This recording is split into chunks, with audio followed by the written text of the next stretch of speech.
అందరికీ నమస్కారం. మన సంపద మన పూర్వీకులు ఇచ్చినటువంటి కోనేరు, ప్రతి గ్రామంలో కూడా కోనేరు అనేది ఖచ్చితంగా ఉంటుంది. మన చరిత్ర తిరగేసుకొని చూస్తే మనకి తెలుస్తుంది. ఎందుకనంటే ఒకప్పుడు మనం నీళ్లు తాగాలంటే కోనేరులోనే వెళ్ళి బిందెలతో నీళ్ళు తెచ్చుకొని తాగేవాళ్ళం. అటువంటి చరిత్ర కలిగినటువంటి కోనేరులన్నీ కూడా మనం కాపాడుకోవాల్సిన బాధ్యత మనందరి మీద ఉంది. కాబట్టి ఏదైతే వెంకటాచల సత్రంలోని కోనేరు మెయిన్ హైవే మీద ఉండేటువంటి కోనేరు అస్తవ్యస్తంగా ఉంటే ఇప్పుడు 2 రోజుల నుంచి కూడా పూర్తి స్థాయిలో దానిపైన దృష్టి పెట్టి ఈ కర్తమ్మ చెట్లు కావచ్చు, ఈ కుప్పల చెట్లు కావచ్చు, ఇవన్నీ కూడా తొలగించాము.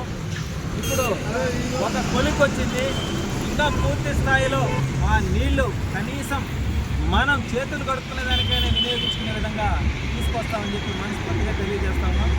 జనసేన పార్టీ అంటే ప్రజల కోసం పనిచేస్తుంది. మన వనరులను కాపాడుకోవడం మా ఊరు మేము కృషి చేస్తాం. ఫ్లెక్సీలు కట్టుకోవడం, వాట్సాప్ గ్రూపుల్లో పోస్టులు పెట్టుకోవడం కాదు, గ్రామ స్థాయిలో మన గ్రామాలను కాపాడుకోవడంలో, మన సంపదను కాపాడుకోవడంలో మా వంతు మేము కృషి చేస్తాం. ఏదైతే మా అధినేత డిప్యూటీ సీఎం పవన్ కళ్యాణ్ గారు మన నదులు, మన చెరువులు, మన కోనేరులు ఇవన్నీ కూడా మనం కాపాడుకోవాల్సిన బాధ్యత మన మీద ఉంది. కాబట్టి ప్లాస్టిక్ వ్యర్థాలను వేయకుండా మన పర్యావరణాన్ని కూడా మనం కాపాడుకోవాల్సిన